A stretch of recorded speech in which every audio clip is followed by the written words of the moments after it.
El pintor Juan Manuel Díaz Caneja es recordado especialmente por dos cualidades. Una es el lirismo de su pincel y la otra, la ética de la mano que lo sostiene.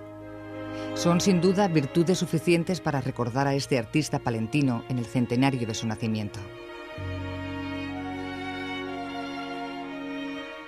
Así lo ha hecho el Museo Nacional Centro de Arte Reina Sofía, que ha dispuesto varias salas para exponer 70 cuadros de este pintor, con los que podemos conocer la evolución de su técnica y temática, en las que la luz y un cromatismo muy personal son rasgos definitorios de su maestría. El centenario ha brindado además una excelente oportunidad para hacer justicia a un pintor del que los especialistas hablan como secreto o incluso olvidado, a pesar de la calidad de su obra. La figura de Juan Manuel Caneja en realidad reviste una paradoja, porque tampoco se puede decir que sea un pintor que no haya tenido reconocimientos. En realidad Caneja tuvo incluso en vida todos los reconocimientos y premios posibles por parte del Estado, los premios oficiales, incluso de la Administración Autonómica de Castilla y León, y de todas maneras siempre tuvo la simpatía de la crítica y de un, eso sí, reducido, más o menos reducido círculo de aficionados. Caneja no ha dejado, pese a todo eso, de ser un pintor más o menos secreto, o sea, un pintor un tanto minoritario. Yo creo que esto se debe al carácter, a la naturaleza de su propia pintura, una pintura especialmente silenciosa, callada, asentada sobre el refinamiento del matiz y por tanto bastante alejada del tipo de sensibilidad o acercamiento al arte contemporáneo en los tiempos que corren. Creo que es una ocasión importante de revisar la obra de un pintor tan importante en todo el siglo XX español como fue Caneja. Creo que quizás el olvido al que se ha sometido a su figura tiene que ver un poco con la actualidad, que parece que está mucho más en auge la pintura abstracta, la no figuración, que a lo mejor lo que es una pintura de paisaje, una pintura realista. Entonces, en ese sentido, pues Caneja ha sufrido a lo mejor lo mismo que han sufrido otros compañeros de generación también de la pintura figurativa, algunos como por ejemplo Godofredo Ortega Muñoz, un paisajista también muy destacado, Cirilo Martínez Novillo. Quizás se ha dejado un poco a un lado la figuración y se prima más en las exposiciones que vemos actualmente más la abstracción. Díaz Caneja, nacido en 1905, pronto comenzó a pintar y a conocer a los principales artistas que en aquel momento eran vanguardia tanto en España como en el extranjero. Sus referencias iniciáticas son múltiples y claramente reconocibles en sus pinturas. Del cubismo y sobre todo del poscubismo absorbió sus primeros andamiajes estilísticos. Sin embargo, siempre reconoció a Matisse como el gran pintor con mayúsculas. Se trata de un estilo muy personal, marcado también un poco por toda la trayectoria que fue siguiendo. Caneja aprendió en el taller de Daniel Vázquez Díaz, entonces esta relación con el cubismo también en esto tiene mucho, le debe muchísimo a Daniel Vázquez Díaz. Hay que pensar que además el taller de Vázquez Díaz fue un núcleo importantísimo de creación. Hay que pensar que, por ejemplo, un pintor tan distinto a Caneja como puede ser Rafael Canogar también se formó en el taller de Vázquez Díaz. Caneja además tuvo la ocasión de viajar a París. Y entonces en París conoció la obra por ejemplo, de los cubistas que también le influyeron decisivamente, Picasso, Braque, también Juan Gris. Se deja ver mucho en todas las formas geométricas de sus paisajes. Luego, a partir de ahí, él elaboró una paleta muy personal, una paleta de colores muy personal y muy sutil, con unas variaciones de ocres y de cremas realmente maravillosos. Hay en ciertos cuadros, en ciertas pinturas, ecos matisianos directos, y en otros habría algo así como influencias soterradas, que serían más importantes en el caso de Matisse que en el caso de Picasso, de Braque o de otros pintores cubistas o postcubistas. De todos modos, las influencias en el caso de Caneja en ningún momento llegan a una especie de epigonalismo, es decir, él no toma las lecciones para copiarlas o para repetirlas, porque realmente en su pintura lo que se da es una especie de no sé qué de refinamiento, como decían los clásicos, es decir, se trata de alumbrar, de dar a luz una nueva sensibilidad, una nueva visión en la que efectivamente se ven, se ve el pozo de las miradas de otros pintores, pero su pintura es en ese sentido radicalmente moderna, es decir, no atiende tanto a lecciones o modelos del pasado, sino a la continua experimentación personal y solitaria sobre el lienzo.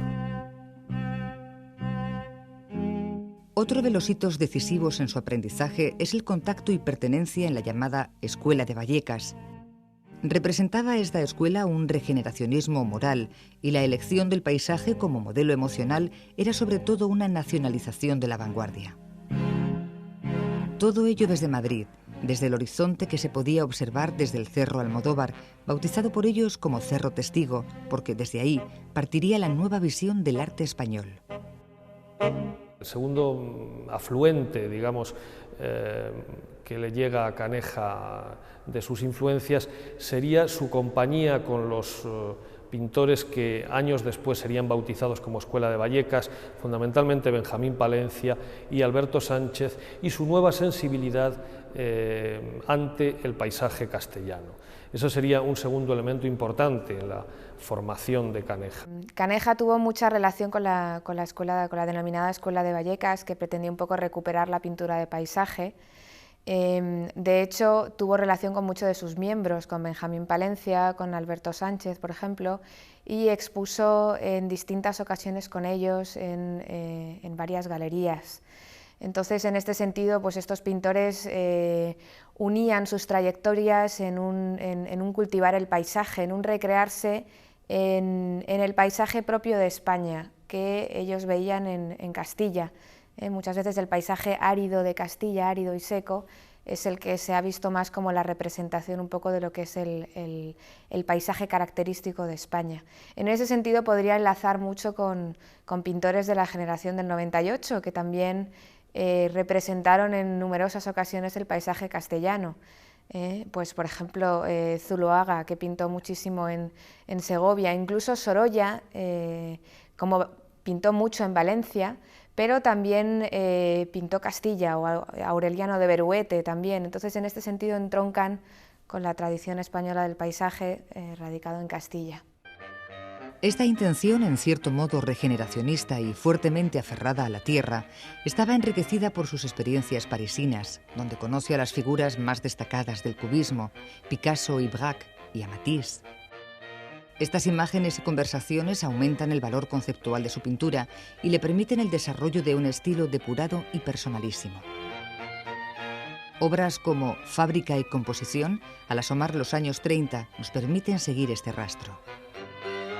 A partir de su visita a París en el año 29, él puede ver directamente las pinturas de quienes ya eran sus maestros históricos, fundamentalmente Picasso y sobre todo Matisse y Braque, a los que ya conocía por las revistas que llegaban al estudio de Vázquez Díaz, fundamentalmente Cahiers d'Art. Él fue evolucionando durante toda su carrera, incluso en sus últimos años sus obras llegan a ser prácticamente incluso hasta abstractas. Un fragmento de cualquiera de sus paisajes de Castilla se puede interpretar como una obra abstracta. En ese sentido también se podría establecer una relación con otros pintores, por ejemplo con el expresionismo americano, con Mark Rothko, por ejemplo. Las últimas obras de Caneja parecen franjas de colores, de diferentes tonalidades, y en ese sentido se acerca mucho a la pintura de Rothko. Entonces es un estilo muy personal, pero con varias influencias, con muchas influencias gracias a sus viajes y al contacto con otros pintores. Hay como referencia biográfica un punto decisivo. Es la huella de la guerra civil y sobre todo el confinamiento en el penal de Ocaña a finales de los años 40. Caneja, que militaba en el Partido Comunista, padece las consecuencias de este compromiso. El compromiso y la ética serán siempre calificativos que acompañarán a Caneja. La experiencia le sugiere algunos motivos para su pintura. Caneja estuvo en la cárcel porque él era militante comunista. Entonces él estuvo, creo que 2 años en la cárcel. Y hay algunas obras que, a pesar de ser paisaje, tienen también una vertiente, un poco esa vertiente política que se deja entrever. Hay una obra de Caneja de los años 40, creo recordar, en la que se presenta bajo un paisaje una mujer sola con un niño.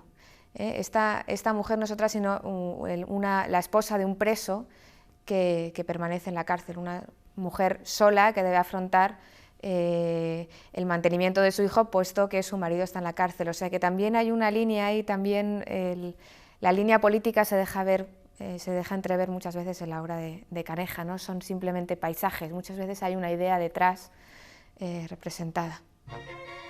Sin embargo, no se convierte en un pintor político.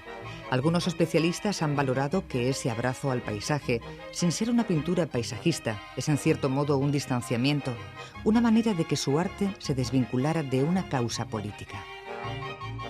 Lo que tuviese que ver con esto, las circunstancias de la posguerra, el tiempo después de la guerra civil, pues no lo sabemos. La pintura de Caneja avanza por el lado de la pureza y de la autonomía plástica.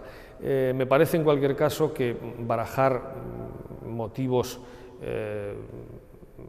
referidos a la censura de los asuntos o de los temas no hace justicia a la manera de hacer de Caneja ni a su propio pensamiento plástico, que estaba, como digo, absolutamente incardinado en la pintura pura, en la pureza autónoma de la pintura, y que siempre se mantuvo en esa pureza pese a su propia militancia política y pese a que las décadas siguientes iban a dar como resultado un arte político, un arte de referencias históricas concretas, con respecto al cual Caneja siempre se mantuvo pues muy lejos, esa es la verdad. Aunque los que se acerquen a la exposición, que permanecerá abierta hasta el próximo 28 de agosto, buscarán y encontrarán su particular visión de Castilla, referente fundamental en la pintura de Juan Manuel Caneja. Una forma de hacer que progresivamente se fue convirtiendo en manchas de color, como vemos en tierras. Manchas más o menos fragmentadas que se iban enriqueciendo con diversas tonalidades y matices, como es el caso de Pueblo, ya concebido y pintado en el año 1974. En la pintura de Caneja, por un lado, vemos una pintura pura, prácticamente abstracta, desligada de cualquier motivo, pero no podemos dejar de ver el paisaje de Castilla, incluso atmosféricamente.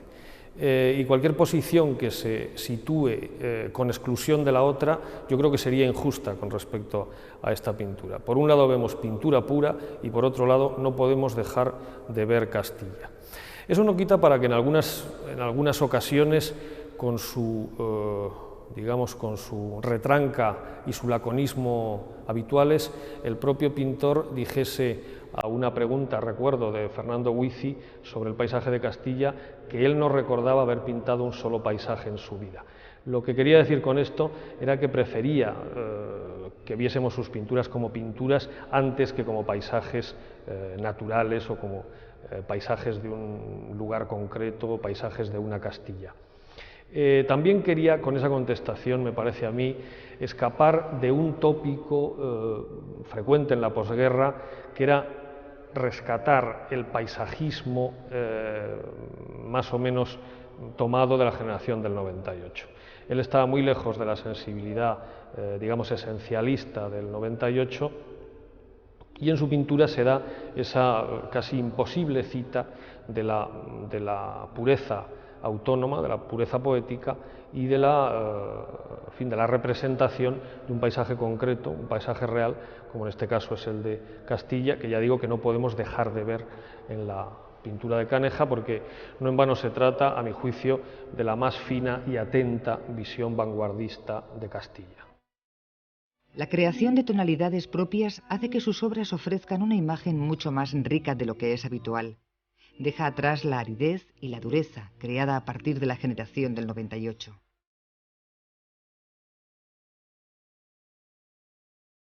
Pintor independiente, aporta una visión autónoma, libre y desembarazada de especulaciones de toda índole. Es uno de los pintores realmente puros de la España del siglo XX.